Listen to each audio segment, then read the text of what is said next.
Welcome back. You're watching episode 3 of the Qatar Files on NewsX. Today, we expose Qatar's state-owned media network, the Al Jazeera. Spending millions of dollars to control the narrative, Al Jazeera has been accused of being the mouthpiece of the Qatari state, a tool which they have used to hijack global headlines and push propaganda against its adversaries. But it doesn't end at Al Jazeera. The Qatari broadcaster is a small tool in the larger game of Qatari information warfare that has targeted the Western elite over the last few years. We have with us Clifford Smith, director of the Washington Project at the Middle East Forum. Clifford, appreciate you joining us and talking to us. This is a very important conversation. The first question is, you have called the Al Jazeera Qatar's propaganda media conglomerate. Why do you say so?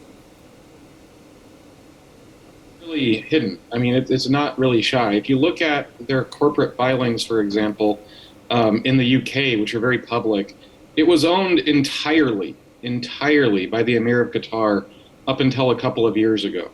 And then a couple of years ago, when people started asking questions about Al Jazeera and who it was, what it was up to, they basically shuffled those around. Again, you can see this in filing documents in the UK that are public, that it was transferred then to a shell corporation that was run by one of his family members. So it went from literally the Emir of Qatar owning the entire station to it being run by a company that is run by one of his relatives. And this is public if you look at the UK filing documents.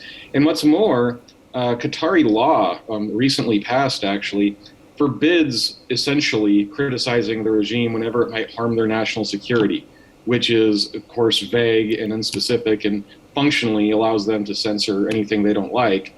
And when you look at the positions Al Jazeera takes, particularly in the Middle East, but not exclusively, there are other branches around the world, they always, or almost always anyway, certainly in any significant matters, take the side of the Qatari government. And they are used as a tool for Qatar to influence other countries and influence politics in their direction. Saudi Arabia, for many years, threw around a lot of money to support radical Islamic causes, to sort of bend Arabia in its direction. And while it still has influences, it doesn't quite do the same thing that Qatar does anymore. They don't fund radicals in the same way. They don't spread propaganda in quite the same way, not as aggressively. It's a very different situation. In many ways, Qatar, with Al Jazeera, has become sort of the main purveyor of radical Islam in the Middle East. Clifford, also tell us, how has Qatar's state-owned Al Jazeera managed to flout American laws for foreign-owned media outlets? That's strange. That's a really good question, and it's a difficult one to answer.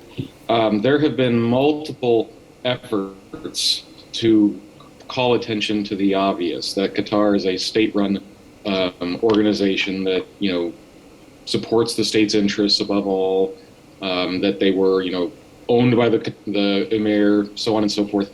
Congress has sent many letters. There have been language and bills. There has been multiple things to try to have Qatar be more transparent. And late in the Trump administration, very late, like within a month or two before the election, the Department of Justice formally demanded that Al Jazeera register under those laws. However, after that, simply nothing happened. And you have to think that there's some politics going on behind the scenes, that for whatever reason, the Biden administration doesn't think it's worth or it's a good idea to enforce the DOJ order that was put out by the previous administration. I have worked to get answers about this. I've been asking questions. I've been getting members of Congress to ask questions, but so far nothing has happened. And it's really been striking. Essentially, is what Qatar has done is essentially dare anybody to enforce the order. They have openly said this shouldn't apply to us. We're evaluating legal options. And they played politics, is my take. They have gotten everybody they can to push in the other direction, just openly defy the law and hope that nobody's actually going to enforce it. It does help that the law has, I'm not sure if loopholes is the right word, but enforcing it is not as easy as it should be. There should be easier enforcement mechanisms. Frankly, other than Al Jazeera, no other foreign propaganda arm, whether it be Chinese or Russian or Turkish or any of the others have actually fought it the way Al Jazeera has. Many others have just complied. Al Jazeera has not, and basically have used politics as a cudgel to try to stop it. And so far, they've been successful. Whether or not that will continue is anybody's guess. All right, absolutely. Also tell us, how does Al Jazeera work to influence opinion in favor of Qatar in America as well as Europe? I mean, it's fairly simple, is what you might expect. Anybody that agrees with the Qatari government has given much more favorable coverage. Anybody that doesn't is not. Radical Islamists are generally given favorable coverage, or at least their foes are painted badly. Anything bad that happens to any group that Al Jazeera likes is painted as Islamophobia, or is painted as some other kind of nefarious plot. And what's more, particularly in the context of India, I mean, Al Jazeera has, and as well as some other Pakistani media arms, such as Middle East Eye, Qatari Middle East media arms, such as Middle East Eye, have pretty openly championed the cause of Kashmir, for example, in ways that many other more objective sources, even ones that are not necessarily super friendly to India, have not. I mean, it reads like propaganda. It's not like a biased news story. It's essentially, oh, isn't this terrible? All this stuff that's happening, completely one-sided, completely lacking context. Sometimes simply, I would argue, made up in certain situations. It varies. There are people in Al Jazeera that do decent reporting on some issues. The problem is, at the end of the day, all of it is the institution is functionally going in one direction and to achieve one goal, and that is to help the aims of the Qatari government. Clifford, also talk about what are some of the other methods through which Qatar pushes itself and its propaganda in the US. Anyways, one way, as you have already pointed out, is Al Jazeera. They have online platforms that they push pretty aggressively in the United States. Another big way, and I think probably the most underappreciated way, is through America's education system. Qatar is, let me take a step back. Foreign money being pumped into American universities has been recognized by Congress as a problem. They did a very large report a couple of years ago on Chinese influence in American universities. Basically, they had given money and sent scholars, so-called in some situations, to the U.S. to ostensibly support, Chinese language learning or history or whatever, but that Congress thought was really serving the interests of the Chinese government.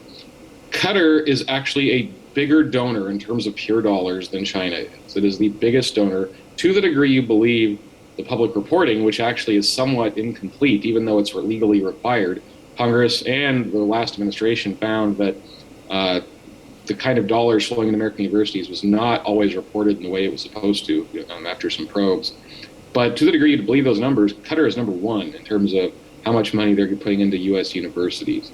And there's a striking lack of transparency even at that, because while the law requires them to report this money, as I also said, it's not always enforced. But beyond that, it's not required that they report what they are spending it on. So, for example, if they are spending money on hydraulic fracking or energy exploration, or changing natural gas into make it storage facility, something like that, which things Qatar might have an interest in and which American engineering universities might have an interest in, that is not a problem. Nobody seriously is concerned about that.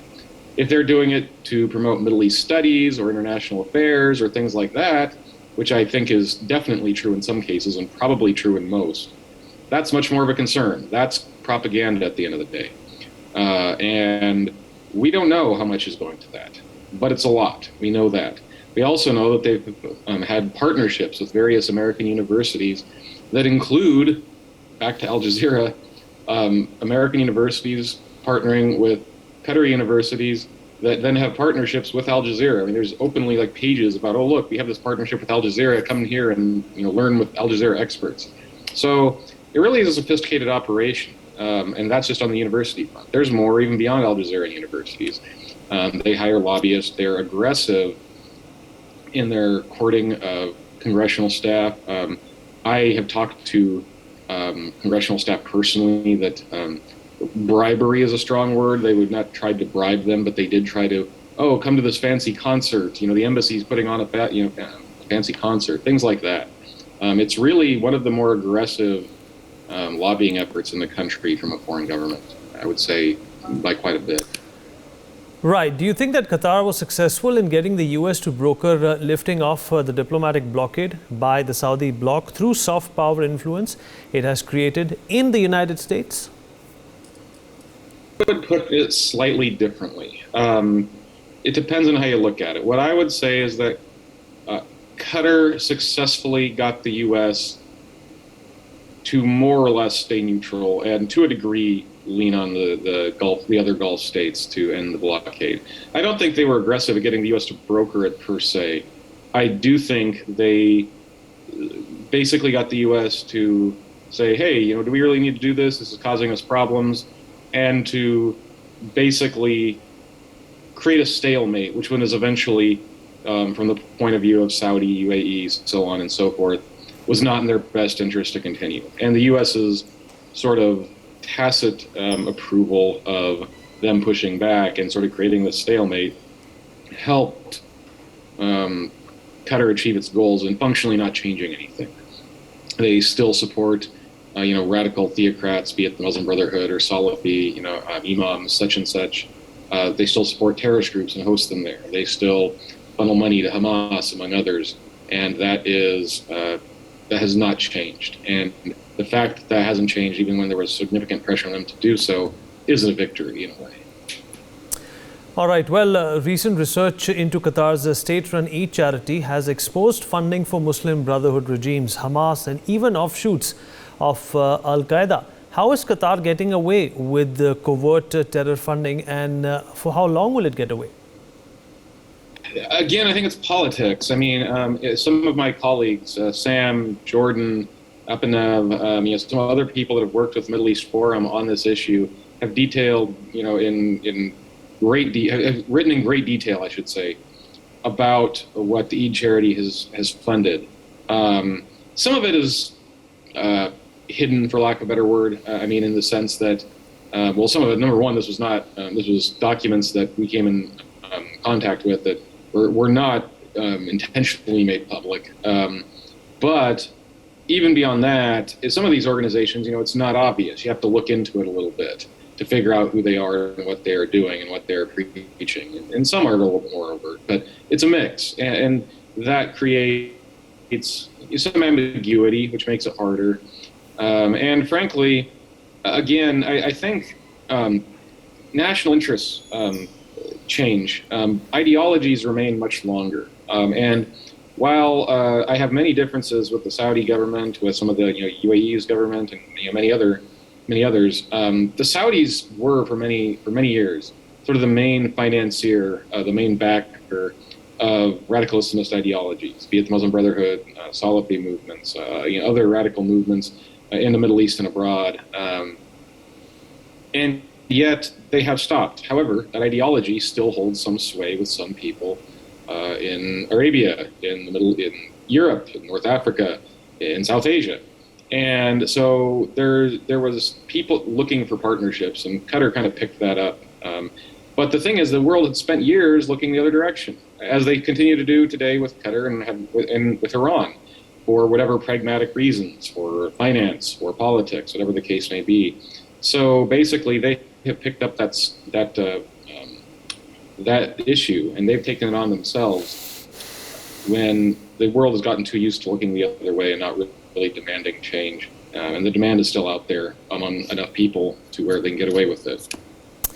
Right. Also, Clifford, talk about what is the extent of on-ground radicalization that Qatar has achieved through its various propaganda tools, both online and offline. I think it's a myriad of ways. Qatar does not have a large army. It does not have a large landmass. It does not host Mecca. It is not the birthplace of Shiaism. It does not have some of the tools that Iran, Saudi Arabia, some of the other bigger countries, more established, bigger militaries, bigger landmass, bigger, longer history have. They don't have that. What they do have is a great deal of money. They have natural gas, and they have a very small amount of people that are actually citizens, and so they have a great deal of money. So they can basically use that money to push their ideology almost any way as a tool of their foreign policy, be it funding radical imams, funding terrorist groups, funding ideological extremist groups, funding networks of different sorts, websites, lobbying efforts. It is the tool of their foreign policy, essentially. At the end of the day, being able to manipulate their adversaries or even their friends, as the U.S. Is sadly, in my view, on some level, into doing what they want, and that is the goal of much of this, and it will likely continue until it is forced to stop. Clifford, last question. Does the Qatar example prove the importance of soft power and media influence, which is often taken lightly by other nations? How do we counter Qatar's propaganda? It's not an easy problem. There's no where media is cheaper, more diverse. People can read things from any country, any place, much more easy. You can promote things on social media much more easily. If you value things like freedom of speech, which I do, there's a very difficult nexus here between what you allow for free speech. I think at the end of the day, the main tool is transparency, to make sure that everybody knows who they're hearing from and what they're selling. That is what makes Al Jazeera's, for example, fight to stay in the dark in terms of what they're really up to, what they're really doing, so interesting. I mean, RT, the Russian television station in the U.S., it exists. I think it creates some problems. Nobody really takes it seriously. Everybody understands. I mean, it is registered as a foreign agent. And very few take it seriously. They essentially know it's a propaganda arm of the Russian government. Al Jazeera managed to make a name for itself in a way that RT didn't. So before this all started. So now more people take them seriously and see them as the voice of the Muslim world or what have you. When it isn't true. It is a voice of some Muslims and some people from the Gulf and so on and so forth, but there are many others, and many of the others are diametrically opposed in many different ways. So I think that transparency is important. I think pushing for that transparency is important. And be that government, forcing them to open up their finances before broadcasting into their countries, whether it be even just enterprising nonprofits or news organizations, whatever the case may be, loudly pointing out what Qatar is doing, that helps too. But at the end of the day, there's a lot of tools to push back, but it's a sticky problem, I'm not gonna lie to you. So long as information is easily transmitted, different, people, both good and bad, in many cases bad, are going to use the openness of the free flow of information to push, disinformation and information that is favorable only to them. And we're gonna have to deal with that problem for a long time. Right. Clifford, appreciate you joining us and for that incisive information that you have given us as well as our viewers. For more such videos, subscribe to the NewsX YouTube channel, hit the bell icon.